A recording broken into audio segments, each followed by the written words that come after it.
Hello. Good morning, everybody. How's everybody doing today on this beautiful? Let's see, what is today? I didn't check. Hold on one moment. It is a Thursday. Welcome. How's everybody doing today? Today we're gonna be talking about PC gaming and why it's important to really consider if you're it's 2025, and I've been a PC gamer for 7 years now. I believe it was 2018 when I first started, and yep, that was 7 years ago. Holy crap, time sure does fly by. And when I first started PC gaming, I had a Dell Optiplex, and it was a Core 2 quad. It was my dad put it together. We made it work. It was like a 2009 system. We put it together, and it had an AMD Fire Pro graphics card in it.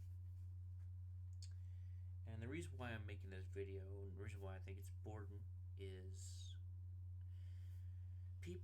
more people now than ever are going into PC gaming and thinking, hey, I need to spend a shitload of money to get a competent gaming PC. And, well, yeah, that is true if you want a ultra ray traced experience on 2025 and beyond gaming. That's simply not the case. You can get by with a $1,000 PC, $800 PC. And in today's video, we're going to take a dive into $800 PCs that would compete with the PS5 Pro, because why not? I mean, the PS5 Pro, it's quite frankly a ripoff. And if you're gonna spend $700 to $800 on PS5 Pro for a console experience, you might as well get a PC nowadays. With games being cheaper, Steam sales, just the free online, it pays for itself over time. And I'm on the belief that people are struggling more than ever. And if you're going to spend that kind of dough, I think you can do a lot better. So let's go ahead and take a deep dive. It's a bit different than a console. This is okay. So for an example, CPU. It's up to you, really. You probably should have 8 cores. Since the PS5 Pro has 8 cores, we will see what we can find. Let's see, 5700. See, we can get a 5700 X3D for 260. But let's make a budget system today. I'm thinking more along the lines of $800 PC, and that 5700X right there is literally twice the performance, or close. If you look at the 3700X, I think the 5700X is around 20 to 30% more performant. So it's not double, but it's a big substantial leap for your dollar, and I highly recommend it. So we'll go ahead and do that. So you can get a CPU cooler.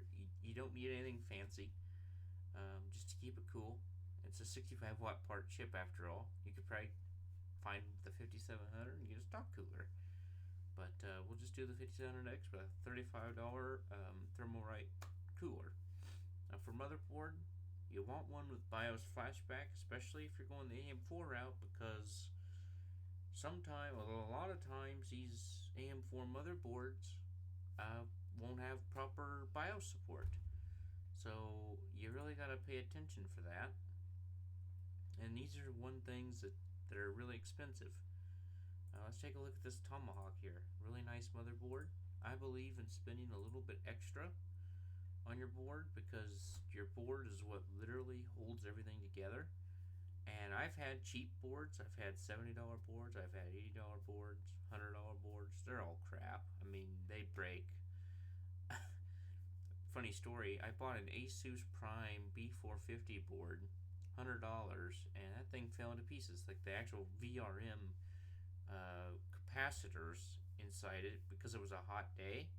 It got so hot that they just sheared right off the motherboard, and that might be a freak accident. But in our scenario here, we're just gonna get something that is a premium looking board, but that is not over the line, and that's actually in stock.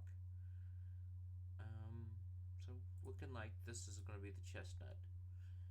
If we go to Newegg, let's see, go to MSI, we can see if they have their BIOS flashback support. It looks like it does. Yes, it does. So we'll go ahead and add that to the cart. You see, we're already at $330, so we'll go ahead and do as a video card now. I'm thinking 3060, because this is like a 1080p light 1440p rig. You're not going to get 4K performance, even in the PS5 Pro. Can't get 4K 60. I mean, it barely does 4K 30. So we can have some leadway here. I'm thinking 3060. See, $628. Now we have $180 more. $180 left. Let's see what we could do for memory. Yeah, this is a hard one. 32 gigs is kind of what you want nowadays. Games are getting more demanding. Windows is using more RAM. No matter what you see on YouTube, there's going to be people that say you don't need more than 16 gigs of RAM. Well, that was true back in 2019. If you do anything else with your computer, you're going to want 32. But since this is just a pure gaming PC, I would almost say go 16 because of the price difference, and we're trying to get the PS5 Pro Performance tier. But the more I think about it, you know, games, I was playing Marvels, and I was using 23 gigs of RAM, and that was the only thing running. So yeah, I think 32 is justified, and it's only $50. It's only $51. So come on, it used to be 100. You know, I remember when 32 gigs of RAM used to be 300, but that was a bit a long time ago now. For case, you know, this is subjective. Personally, I like to stay around the $90 to $100 case for $800 budget builds, and then see these cases, they can last you forever. I still have a Cooler Master TD500 case, and it's I'm gonna need to replace it. That's all I'm gonna say. So we're gonna get this case in there. $770. Now we need storage and a power supply. So yeah, this may be a bit over the $800 budget, but we gotta figure this is cheaper in the long run than the PS5 Pro could ever dream to be, because PS5 Pro, you're gonna be paying $70 games, $70 online, and whenever Sony decides to increase the price to $100, because you know they will, you're gonna wish you had built a high-end PC, and then you just wouldn't have to worry about any of that. Now I'm thinking to stay within budget constraints, because we don't want to go over the top. We'll go 512 gig. I recommend Team Group, really good SSDs for $30. We'll put that in there. And then for a power supply, you really want something that's not going to blow up, something that's not a arson starter, basically. I hear the MSI Mag is a pretty good power supply, but that is like, you might as well just get a Cooler Master unit or a Corsair unit. So I just don't get Gigabyte, bad idea. We are going to go with a Corsair unit today. We're going to go with the RM750. Let's see, $900. $900, okay, but $100 more in a PS5 Pro. And just to back that up, we will look up the price. Pro. Oh, on Fingerhut, there's like $1,000, but there's $700. Okay, I lied. $700, $900. But in 2 years, this will pay for itself. And here's a cool, crazy thing.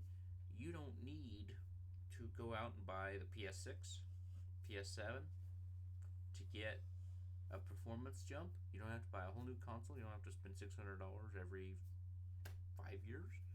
You could take that video card out of there, upgrade it to the 6060 or the 6070, whatever you want, and you'll probably get a substantial increase. Now you might have to upgrade the platform too to avoid, CPU bottlenecks and such, but you don't have to. That's the thing. You could just as easily put a 6060 in there, and you might be bottlenecked a little bit, but your performance will equal out, and you will save a lot of money. If I was you, I would probably just spend $1,000 and just build an AM5 system, and then you can just upgrade the CPU, upgrade the graphics card, have no bottlenecks, and it's a pretty smooth sailing experience. Feel free to like, comment, subscribe if you want any tips, tricks, and future tutorials on this matter. I'm on my road to 100 subscribers. Well, I'm on my road to 50 subscribers, but I would really like to see this channel grow. I'd really like to see 100 subscribers. So I can learn. I'm trying to learn how to make content, how to video edit. That's the next thing. I don't know how to video edit, so this is a process for me. So if you did like this content, please leave a like, subscribe, and I'll catch you in the next one. Peace.